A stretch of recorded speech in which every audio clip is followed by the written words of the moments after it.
皆さんこんにちは。三上正史の趣味は園芸チャンネルです。いつもご視聴ありがとうございます。さて今回は観葉植物の葉が黄色くなってしまう原因とその対策についてお伝えしていきたいと思います。こちらで特に多くいただくお悩みでして、皆さんどうでしょうか？観葉植物、葉っぱ黄色くなっていませんか？それをですね、放っておくとですね、最終的には観葉植物が絶対が枯れてしまう恐れがございます。そこには原因があるんですね。で、その対策方法も合わせて今日はしっかりお伝えしていきますので、最後までぜひご覧ください。まずですね、一つ押さえていただきたいのが、その葉のですね、こういった観葉植物、こちらドラセナですが、この葉っぱ、どこが黄色くなっているかっていうのをまずご確認ください。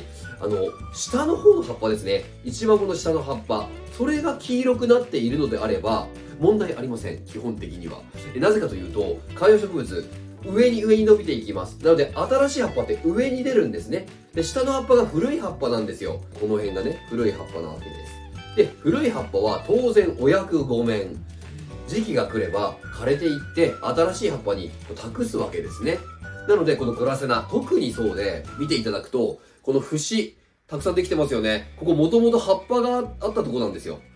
でも模様ついてますよね。で、これ葉っぱ勝手に落ちていってこんな風に茎が伸びていく形なんですね。最初はもうここがぐっとたくさん葉っぱついてたわけです。で、今はちょうどね、ちょっと下の葉っぱ黄色いのないんですけど、それこそ黄色い葉っぱ何回もなって下に落ちてました。そう、その状況を繰り返してこうなっていく。なのでまずはチェックしていただいて、葉っぱはどこが黄色くなっているかってことで、下の葉っぱだけが黄色いんであれば、それは基本的にはもう自然の作用です。自然に古い葉っぱが落ちていくお役御免という形ですので問題ございません。そういった方はですね、視聴やめてもらって構いません。そうではなくてですね、他のね、上の葉っぱまで黄色いんだって方はですね、何か原因がございます。その原因と対策についてここからお伝えしていきたいと思います。で、まずそもそもなんで葉が黄色くなるのか。もうそもそもなんで葉は緑色なのかってことですけど、これは葉緑素。葉の緑の色素とかで葉緑素ですよね。クロロフィルです。小学校の時に理科で習いましたね。この葉緑素が入っていて、それで緑に見えているわけです。で、この葉緑素っていうのはなぜ必要なのかというと、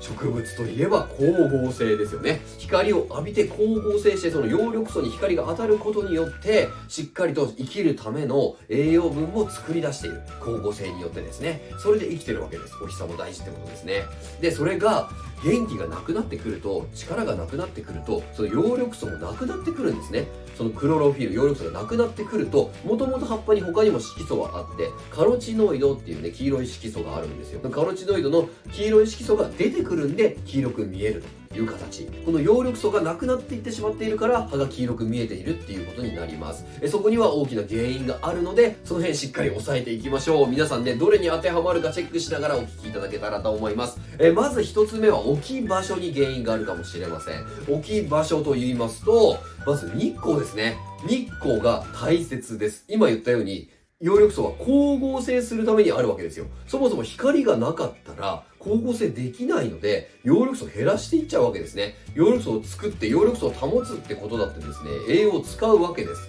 光合成できないんだったら葉緑素を減らしてしまおうっていう風な作用が起きてくるわけですよ。観葉植物って熱帯地域原産、僕はマレーシアと日本を行き来しながら2拠点で活動しているんですが、マレーシアはもう年中日照量しっかりあって暖かい気候なので、もう常緑常に緑で元気いっぱい育つ植物。で、本来はみんな外で育つ植物ですから、日照量しっかりね、日光が当たって育っていればそれ問題ないんですが、やっぱり日光が少なくなってしまうと、光合成できないのに光合成するための栄養を使ってるわけですよ、蓄えて。そっちと割り合わないな。じゃあ葉緑素減らそう。体休めようってなってしまうから、葉緑素なくなって葉っぱが黄色くなってしまう。つまり、まずは日照不足ってことが考えられます。置き場所として日光が足りないと、葉っぱが黄色くなってくるんですね。なのでその一つ皆さん、完全に日陰に置いてはいませんでしょうか。完全に日陰に置いてしまうと観葉植物といえども育ちません。どんなに日陰気味にね、強い植物といえどもですね、やっぱり日光は柔らかい光は必要なんですね。ジャングルでそういった日陰気味に強い植物っていうのは、うっそうとこの生い茂った高いね、樹木の下に生えている植物は日陰気味にも耐えられるんですよ。木漏れ日にも生きてるので。とはいえ日光当たってるんですね。なので室内のやっぱり窓辺、レースカーテン越しでもいいので、窓辺の窓の近くにでもいいので育っていただかないと、完全にね日陰気味、蛍光灯だけの光とかではですね、やっぱ弱って日光足りなくて葉っぱが黄色くなってしまうので、そこ本当お気をつけください。対策としましては日光に当てるということなんです。ただここで注意点は、急な環境変化は避けてください。ずーっとね日陰気味に育てていた、日光当たらない場所で育てていたのに、いきなり外の直射日光に当てたら葉っぱが焼けちゃいます。やられてしまいますので、これお気をつけください。徐々にですね、もう完全に日陰にいたのであれば、それを少しずつ窓辺に近づけていただくと、部屋のですねだんだん窓に近づけ、1週間ごとにこう近づけていって慣れさせるっていう風にしていただけたらと思います。そして今の話の続きになりますが、もう葉っぱが黄色いというよりも白くもう色が抜けちゃっている、もしくは茶色くで焼けたような感じになっているっていうのは、直射日光に当たってしまって葉が焼けてしまっている恐れがあります。これは日光が強すぎるということになります。そう、日光は適度にです。観葉植物、いきなりさっきのね急な直射日光には弱いものが多いです。しっかり日光に当てるように慣れさせていけば、本来外でね直射日光当たっても大丈夫な観葉植物多いです。上に大きく育つ植物ほど日光それぐらいしっかり当たった方がいい植物なんですが、草タイプであったりとか、そういった下の方に低めに育つ植物っていうのは直射日光に弱いものも多いんですね。そういったものを気をつけていただけたらと思います。なので黄色というか、もう葉が白くなったり茶色くなったりしてる場合は日光強すぎる恐れがあるので、それは柔らかい光の場所に移動させてあげてください。そして置き場所といえば大事なのは温度です。温度も大きく影響してきます。特に葉っぱが黄色くなってしまう原因は冬に多いんですね。日本の冬、さっきも言いましたけど、本来はずっと暖かい気候、20度から35度ぐらいの間で生きている植物、日本だとどうしてもそれを大きく下回ってくるわけですね。10度を下回ってくるとやっぱり観葉植物弱ってきて体を休めるんですね。光合成を少なくするようと休んでくるわけですね。つまり低温に当たってしまっていることが原因の一つです。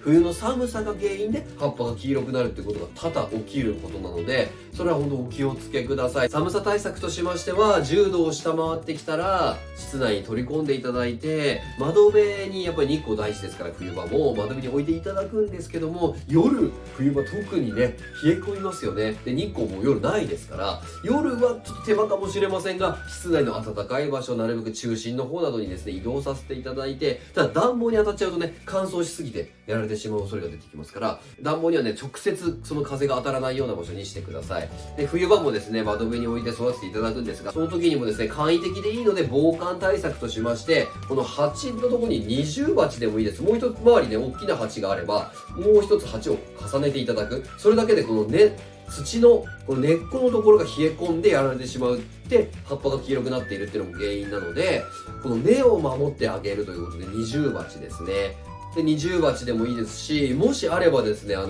泡スチロールの容器、この鉢がねちょうどこの鉢の部分の高さまで入るサイズの発泡スチロールの容器があったら、これスポッとね入れていただくだけでいいので、それだけでだいぶ防寒になります。あとはこの鉢の土ですね、この地上部、ここから冷え込むので、ここにですねバークチップ、木のチップであったりとか、あとヤシの繊維でもいいですから、こう敷いていただく、敷き詰めていただいて、見栄えも良くなりますし防寒対策にもなりますので、この根の鉢ですね、根鉢のところをですね冷え込んでやられないように守ってあげてください。それがねこの葉っぱが黄色くなってしまう対策になります。事前にですね冬になったらそういう風にしていただいた方が安全です。で冬場にね葉っぱがね黄色くなって葉っぱ落ちちゃったって場合もですね諦めないでください。また春に暖かくなってきたらですね、しっかりまた新芽を出してきてくれて、葉っぱ出してきてくれますので、そこはね観葉植物を信じてあげて春芽吹くのを待ちましょう。でちなみに温度暑すぎるって場合もあります。まあ基本的に熱帯植物なんで暑さには強いんですけど、日本の暑さはちょっと過酷すぎてですね、例えば熱帯地域マレーシアもですね上がって35、6度ぐらいなんですよね。40度超えるっていうのがもうほんとめったにないんですよ。でそういった場所で生きている植物なんですが、日本はどうでしょうか。最近本当に夏暑すぎて40度超える時も多々ありますよね。もうそうなってくるとさすがに暑すぎて高温障害っていうのも起こしかねないわけです。で、マレーシアの場合は基本的には地植えして観葉植物育てているから、こう土たくさんある場所ですから熱が逃げてるってところもあるわけです。ですが日本で育てる場合は基本観葉植物は鉢ですよね。鉢だとさっき寒さでやられるのもそうですし、やっぱり暑さ、このアスファルトコンクリートに直接置いてる場合、その輻射熱ですね、反射する熱でめちゃくちゃ熱くなっちゃうんです、鉢が。そうすると根っこが熱すぎてやられちゃうことにもつながりかねないんですね。それによって葉っぱがですね、真夏暑すぎて葉っぱが黄色くなってしまう、高温障害起きてしまうってことも考えられますので、真夏に葉っぱが黄色くなっている場合はそれも原因かもしれません。その対策としましては、とにかくそのアスファルトに直接置かないってことです。一つ何かすのこでもいいですから挟んで置いていただく。そして風通しのいい場所に置いてください。観葉植物は風も重要です。風に当たることで揺れることでですね、植物ホルモンも出て元気に育ってくれます。夏場は風通しのいい涼しい場所に置いていただくようにしていただけたらと思います。続いての原因は水やりです。水やりに原因があるかもしれません。基本の水やりは鉢の土が全体がしっかり乾いたら鉢の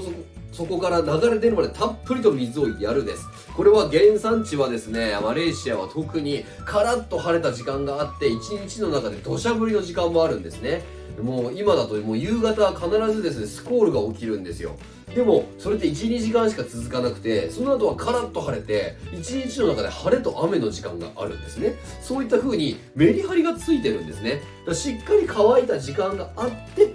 土砂降りの雨を降らせる。これがですね、理想的なので、まず水のやりすぎには気をつけてください。やりすぎて葉っぱが黄色くなってしまっているっていう恐れがあります。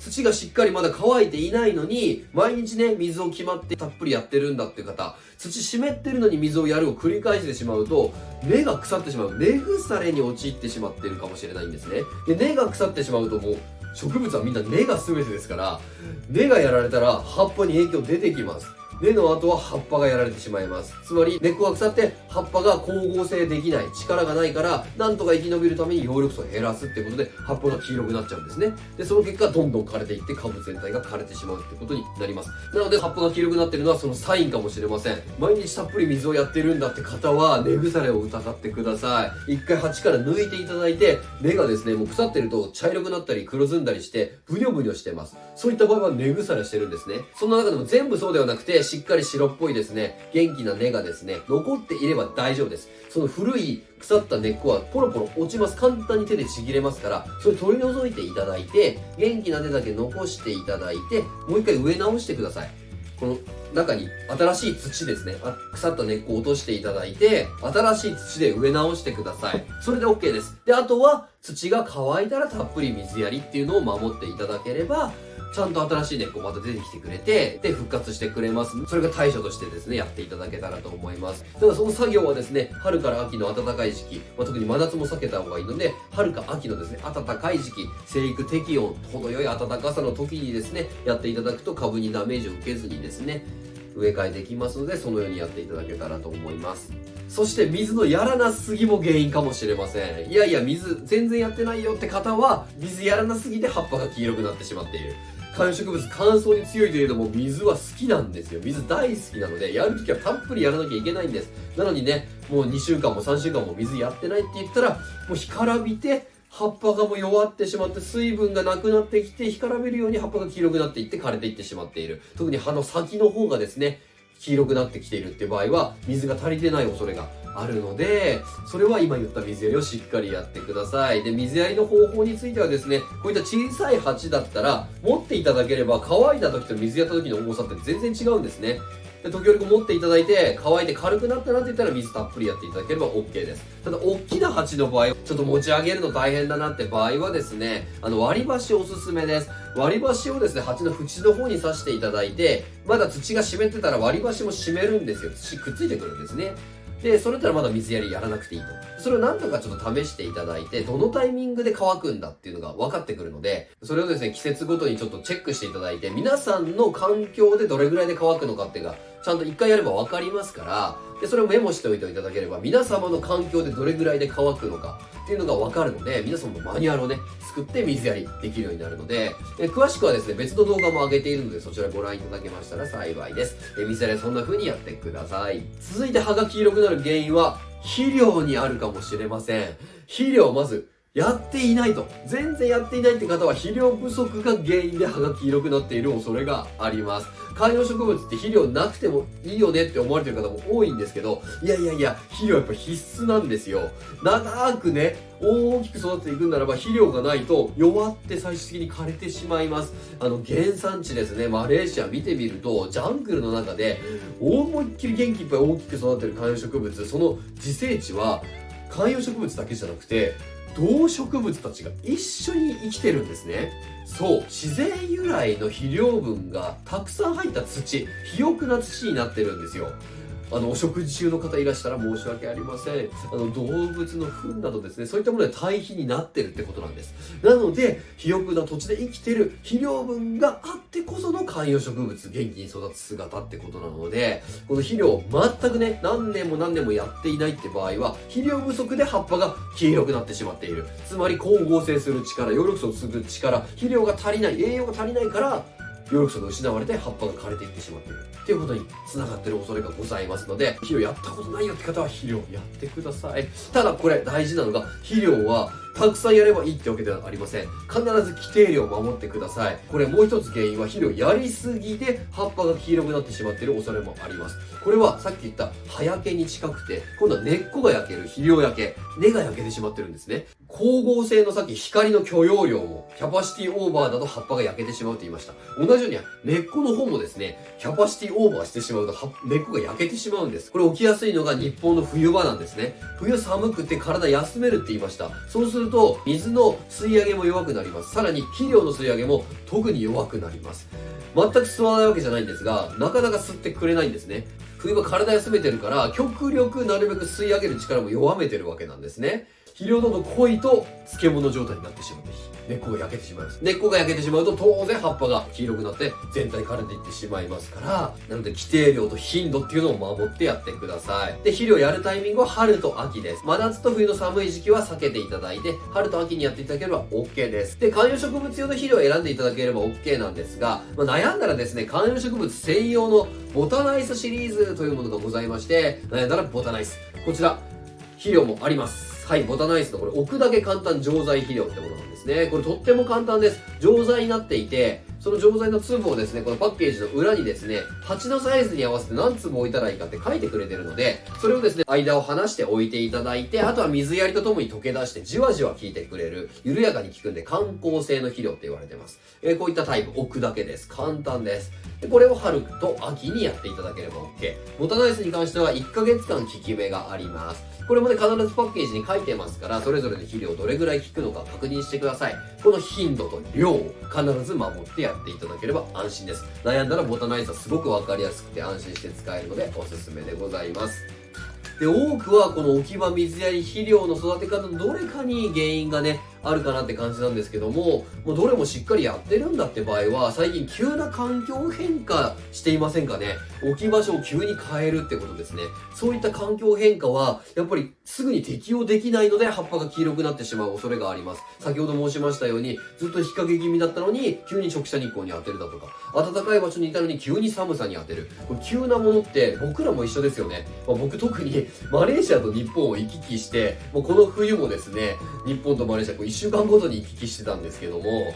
で、先日趣味の園芸のロケで、長野に行ってきまして、それこそ日本の冬の時期もマレーシアはもうその日35度あったんですよね。35度から長野のもう氷点下です。もう雪降って、雪積もってたんですよ。もう氷点下で真夏から真冬に移動するっていう、さすがに体がびっくりしちゃいますよね。体調を人間でも崩しますよね。それが観葉植物も同じなわけですよ。僕はもうしょっちゅうそれ繰り返して、急な環境変化ももう慣れたんで大丈夫なんですけども、慣れていないその観葉植物もですね、慣れていないのにいきなり急な環境変化だと葉っぱを黄色くしてですね、ちょっときついですってサインを出しますので、それはもうサインだと思って急には変化させず一度戻していただいて徐々に慣れさせていただくっていうことをしていただけたらと思います。あとはですね、他にも鉢ですね、植え替えを何年もしていない場合、植え替えていないことが原因の恐れがあります。もうね、5年も10年も植え替えてないって方も結構多いと思うんですよね。観葉植物って大きくなって重くなって植え替えられないよって。これね、植え替えなきゃダメです。やっぱり現地ではもう広い広い広大な土地、土でそうもう4、5、8本根っこ伸ばして大きく育ってるわけです。根の張りも生育旺盛なものが多いんですよ、観葉植物。なのにこの窮屈な鉢の中でもう何年も何年も育てたらもうぎゅうぎゅうに詰まってしまって行き場を失って根詰まりっていうんですけども、土の中に酸素分、根は呼吸してるんですけど酸素も不足してきて根詰まりで、それで弱って葉っぱも黄色くなってきて枯れていってしまうっていう根詰まりが原因の恐れもありますので、何年も植え替えてない方は植え替えてください。ただし真夏と冬は避けて、これも春か秋ですね、春か秋の程よいですね、適温暖かい時期に植え替えていただいた方が安全なので、その時に植え替える時は鉢のサイズが一回りないし二回りですね、大きいサイズに植え替えてください。新しい土使ってくださいね。で、ここまでで当てはまっていないとですね、いよいよですね、育て方ではなくて、病害虫のせい、病害虫が原因の恐れが出てきます。これ見分け方としては、葉っぱがね、全体的に黄色くなるんではなくて、斑点のようにですね、斑点模様に出てくる場合が、病害虫の恐れがあります。特に病気、カビの菌から病気になっているものっていうのがですね、斑点模様で出やすいんですね。黒星病、黄色というかもう黒い斑点になるのを黒星病っていうんですけど、そういったものがもうまさに糸状の菌と書いて糸状菌という菌がですね、葉に入り込んで栄養を吸い取って枯らしていってしまってるわけなんですね。こういったもので葉っぱがね、黄色くなったりするっていうことが起きているっていうことも考えられますし、あとは虫ですね。虫はもう目視して目でもう小さい、それこそね、アブラムシであったりだとか、あとは貝殻虫がしっかりね、死がみついてる状態とか、もうそういうの栄養を吸っちゃうんですよ。で、それで、その吸ったところから黄色くやられていってしまうっていうことなので、これはもう見つけ次第取り除いてください。見つけ次第、その菌がついた葉っぱ、もしくは虫も取り除いていただかないとですね、一気に広がってしまうんですね。とにかく毎日観葉植物めでていただいて、そういったところ出てるなと思ったらすぐ取り除いていただく。これが対策になります。そしてあとは薬剤ですね。そういったものを対処する薬剤、いろいろ出ておりますから、そういったものを活用していただくと。で、なるべくそれをとにかく出る前から予防するってことも大事になります。ちなみにその薬剤ですね、ボタナイスにも出ております。ボタナイスシリーズで、土のところに巻くタイプのものもあるんですね。こちらですね、土に巻くだけ虫退治という商品で、こちらほんと土に巻くだけで OK でして、でその成分を根っこが吸い上げてくれて、この株全体が虫に強くなってくれるんですね。特にアブラムシやアザミウマなどに効くものなので、こういったものを事前にやっておくとその対策になります。で、さらにスプレーダイブ、もう直接ね、作用するようにスプレーダイブのものもあります。その名も植物の虫病気対策。もうそのまま分かりやすいですよね。もう気軽にシュッとね、して使えるので、そういったスプレータイプのものを併用しながらですね、本当にそういうの発生する前から予防しておくっていうことが大事になります。で、見つけたら即、もう手でも取るし、そういった薬剤なども使って対処していくと。もし今すでにですね、葉が斑点模様で、もしかしたら病気じゃないか、あとは虫がもういますって方はですね、即それは取り除いてください。そのくっついたところの葉っぱは取り除く。虫はちょっと頑張ってね、その貝殻虫とかももうね、こびりついてるかもしれませんが、それを歯ブラシなど使ってしっかり取り除いて、あとはそういった薬剤を使って予防してください。その後つかないようにですね、そういった対策をしていただけたらと思います。というわけで今回は観葉植物の葉が黄色くなる原因と対策を徹底的にですね、お伝えいたしました。どれかに当てはまっていたらそれぞれの対処法をね、実践していただけたらと思います。黄色い葉っぱっていうのは基本的にはもう戻らないんですね。なので、それ見栄え悪かったら取り除いてもらって構いません。新しいね、その対策した後はしっかり新しい元気な葉っぱ出てきてくれますから、病害虫の場合は必ず取り除いてくださいね。で、普通に黄色くなってる葉っぱはそのままほっといても、あとは枯れ落ちていくので、ほっといてもらっても構いませんが、取り除いてもらっても構わないという形です。以上、三上正史の趣味は園芸チャンネルでした。葉っぱ黄色くならないように元気に育てるぞと思われた方、グッドボタン、チャンネル登録よろしくお願いします。ありがとうございました。